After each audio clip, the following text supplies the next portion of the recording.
Greetings, ladies and gents, and welcome to this latest episode of Tales from Outer Space, taken from the subreddit HFY. The links to all the stories will be down below, and as always, I hope that you enjoy. And if you do, please consider subscribing. Story number 1. Who the hell let the humans into CompSci? Written by trustmeijustgetweird. So, just tell them how this happened. No. I want to hear this again, James. Tell me. Okay, we were assigned to do an antenna on the satellite. Worst mistake of my life. What? Nothing. Keep going on. So, we were trying to design the antenna, but I was going too slow. Everything had kept changing, and it was just such a freaking pain. I know. I read the complaints. Anyways, we just couldn't keep up. Come on, antenna design is already more of a dark art than a science. Exactly why I assigned this to the human team. I thought that you could handle it. Yeah, I know, but it was impossible, I swear. We needed a faster way, No, tell me. I want to hear this, please. So, we put it into the evolutionary design algorithm. Yeah, you did. It worked. I got the work done, and a lot faster than we could, and it was working great, I swear. And then the deadline crunch started, and it was working, but it wasn't fast enough. Yeah, you do the same, I swear. No, I wouldn't. Just, tell me what you did. So we took our evolutionary design algorithm, and we put it through another design algorithm. Of course you did. Come on, people have been doing this since the 2010s, it's not that bad. You're basing your logic on the 2010s. Okay, fair. But hey, it worked. We got ahead of the deadline crunch and everything was fine, but what? But Central just upped our workload and the CompSci department started messing around with quantum and, well, it was getting too much again and we had to do something. So, tell me what you did. Instead of talking to Central for asking for more funding, tell me what you decided to do. I really want to know. So, we took the evolutionary design algorithm, the one that we were using to make the last design algorithm, and we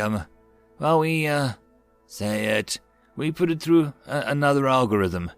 And there it is. Tell me, James, what in the name of Turing and Palalakluma and fricking El Jihaz did that program do? Well, frick, Behole, you already know, don't you? Or do I have to do it? Fine. The program figured out the best way to make itself quicker as to keep putting itself through more and more evolution algorithms to make itself progressively better until, he caused a fricking singularity. Yeah, I guess that's what happened. But hey, you got the antenna done, didn't you? Yeah. But frick. Oh, so now you're freaking out about it. I, might have had a lapse in judgment. You freaking think so, James? Great, you're self-aware. That's slightly above my freaking goldfish. Well, congratulations, you get to tell your team you're all going to be in the history books. The dumb craps who couldn't sit still long enough to design a freaking antennae.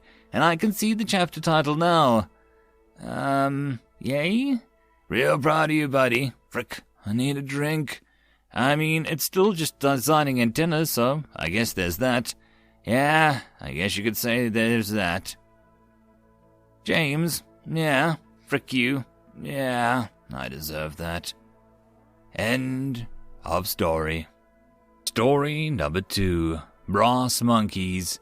Written by 6E6F6E2D6269-6E617279. If you've ever had a forward sensor burnout, you know you're going nowhere. Safety overrides will cut your V to 0 quicker than you can say crap. And then, well, you're in for a long wait. Used to be a law about that, about helping stranded ships, but there was some problems with pirates and the Megacorps lobbied for it to be replaced. It was time you could have been shipping something. So it went, and so it was, and so I ignored half the jump please, knowing that it was my rear on the line where the higher-ups figured out I'd delayed the shipment. And now it was my turn, stuck midway between the station and jump gate. The emergency beacon activated automatically. Of course, I could expect a tow in a day or two if I was lucky enough to need one. Damn, insurance would pay out. Probably, but next year's cover would be triple. So I asked for help. I sent a message, forward sense of pride, need assistance, will pay. Not expecting anything, not really. Resigned to yet another year paying off the StarSafe loan, till I go private. I was thinking about dinner or what passed for it when there was a ping on my comms. Terrier 2076, Terran, Autonomous Region of Yorkshire, Kingdom of England, affiliated, independent trader, message translated, yes. Terrans, I didn't care for them, not back then. Though all I had to go on was what I'd heard from my friends, what I'd seen on the news, and they were, well, grubby. And their home planet was named after dirt. They'd taken their Earth and their planets to the stars, companion creatures too, that their preferred habitat was so filthy most of their ships were technically biohazards. And they were taking work away from my people. They'd do anything, it seemed, no matter how dangerous, for a pittance. I watched as their ship lifted up the lane and set into an intercept, a standard light freighter functioning over aesthetics. Fair enough, but with the Terrans called mods, odd growths on the cargo hold, and a paint job of blue and white, and what looked like lights, some sort of display in red and green. I activated the ship's internal security systems as they approached, not wanting to take any chances. There were two of them that came through the airlock. The larger extended a hand. This I knew was a Terran greeting. I shook it, and the Terran smiled, and then it said something, but I couldn't understand a word. The universal translator was silent. I thought maybe it spoke in one of the many languages that we'd yet to successfully decode. We had English, simplified English, Orange, it's complicated, Spanish and Arabic. In a joke, one of the part of the humans and linguists assigned to the project, he also had something called Esperanto, which no one spoke. The smaller Terran said something, and the translator sprang to life. It explained that the larger Terran had an accent that would only be understood, and even then, not by all, in the north of the Kingdom of England. Then it laughed, and I saw that it was missing teeth. Charlie, that was their name, said that I could have a tow to the gate, or that Dave could replace the forward sensor. I was dumbfounded. What kind of idiot would haul spares around the galaxy? And what did they expect to do with them? You needed years of specialist training to work on ships and, But I took a chance, and I said I'd take the spare. Once he'd heard my reply, Dave nodded and turned about, said a few more words, which Charlie translated. Do you want to see our ship? Have you eaten? And so I followed them through the airlock. My first time on Terran ship. It was incredible. What I thought was the cargo hold was their living quarters, a truly enormous space, half of which was taken up by a kitchen and stores, the others by seats and table. And in the middle a damn tree. It was decorated with shiny baubles, and underneath it were a number of boxes. Charlie introduced me to everyone. There were 16 of them. Can't remember their first names, and they shared Smith as a second. The adults all spoke in English with the same accent, so I sat with the children and answered their many questions as best I could. We played a game where you would take a wooden block out of a tower without letting it fall. It was hard. I only managed it once. Dave reappeared sometime later, and I glanced at my remote. Somehow he'd fixed the sensor. I was good to go.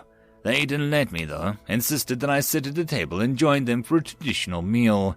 Anyone ever tell you the English have the worst food in the galaxy?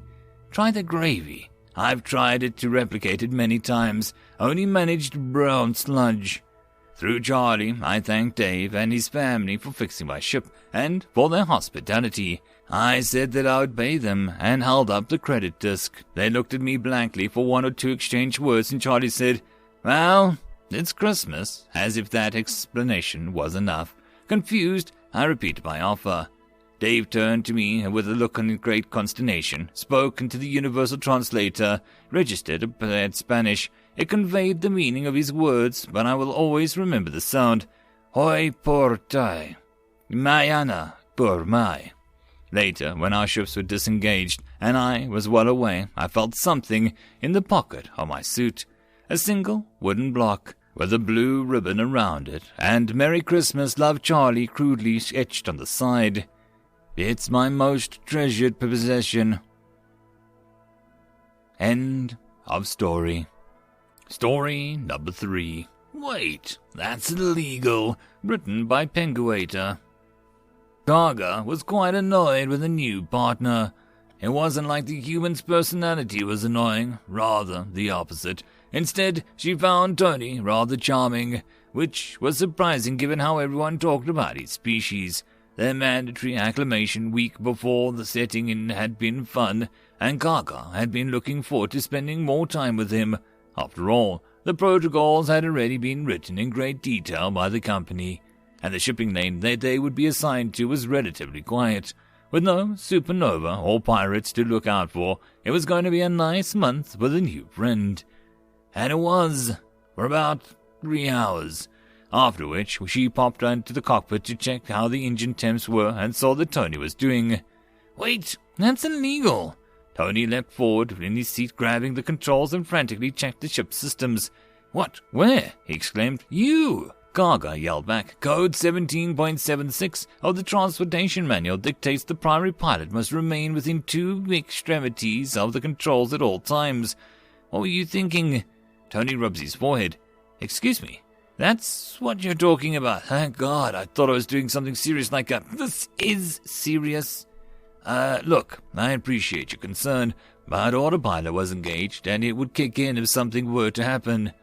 Gaga felt frustration rising. The humans seemed to be almost blasé about breaking the law. Fine, I'll let it pass this time, but this is serious. We, as sapiens, did not come this far through reneging on our social contracts. They come from the cooperation that has allowed us to travel so far. Progresso, okay, I get it. Spare me the ethics lecture. What were you here for anyways? Gaga looked at the engine temps and left, muttering something about how all rumors about humans were true. This pattern of apparent disregard for the law continued. It seemed that Tony couldn't help but break a few laws at every opportunity. Plus, he had managed to worm his way out of every single one with a silver tongue that left Gaga quite confused. Gaga felt like she lowered her guard down for a second, and Archie would take over. One morning, Gaga called Tony into the cockpit to discuss a strange signature in one of the holds. She hadn't thought she needed to verify the cargo, but with how the damn human was acting, she needed to make sure. And lo and behold, she had found an unidentified signature in hold 4. Tony appeared at the hatch, still clearly dazed by sleep. His hair was a mess, and he was still sipping on a hastily brewed cup of coffee. Gaga smiled inwardly as Tony stumbled into the co-pilot's seat, setting down the coffee mug and yawning. She had intentionally called him in the middle of a sleep cycle to dull his tongue. "All right, what is it, partner?" Tony drawled, eyes half open. "I found an unidentified object in hold 4. Gaga said, "Smuggling is a clear offense, and you can't talk me out of this one." Tony frowned. "Hold 4.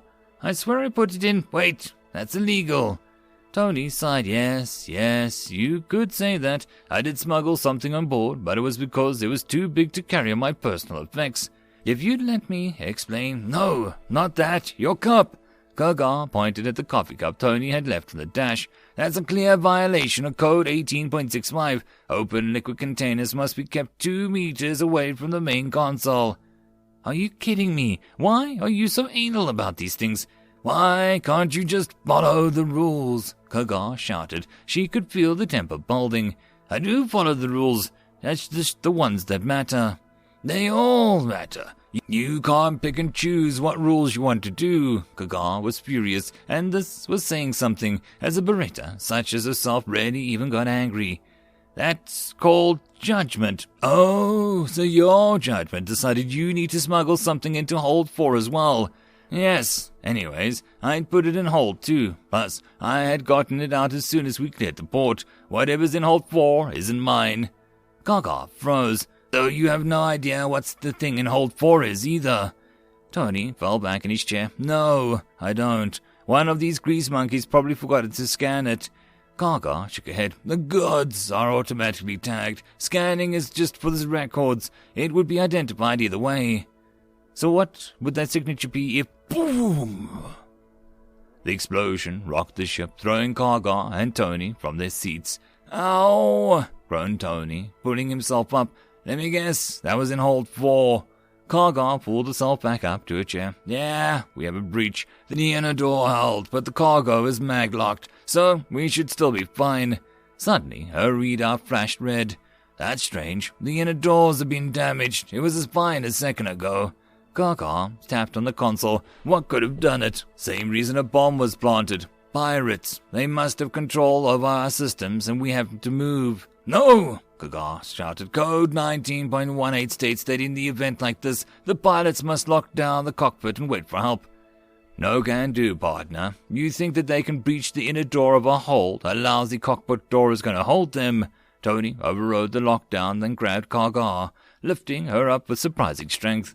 She barely managed to gasp. Wait, this is illegal. As he sprinted down the hallway, carrying her like a sack of sectos.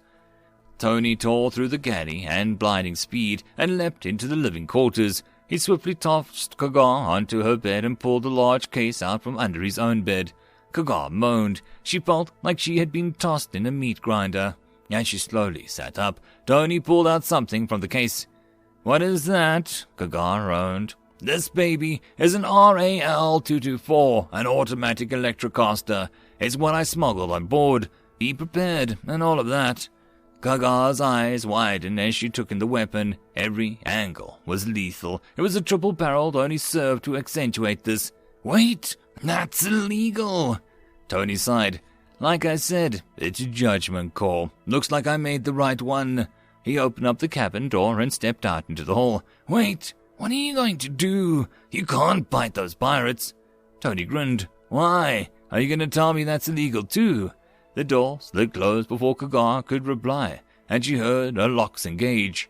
Gaga slumped back onto her bed. It was actually illegal to fight, a violation of Code 19.45, but she felt like she should trust her judgment on this one. It seemed to work for the human, after all. End of story. And that, my friends, is the end of the video. I hope that you enjoyed. If you wish to support the author, check the links down below for the original link. But if you wish to support this channel, there are numerous ways listed down below. But the easiest would be to share this with as many people as possible to help the channel grow. And I will see you all in the next video. And until then, I hope you all have a good one. Cheers.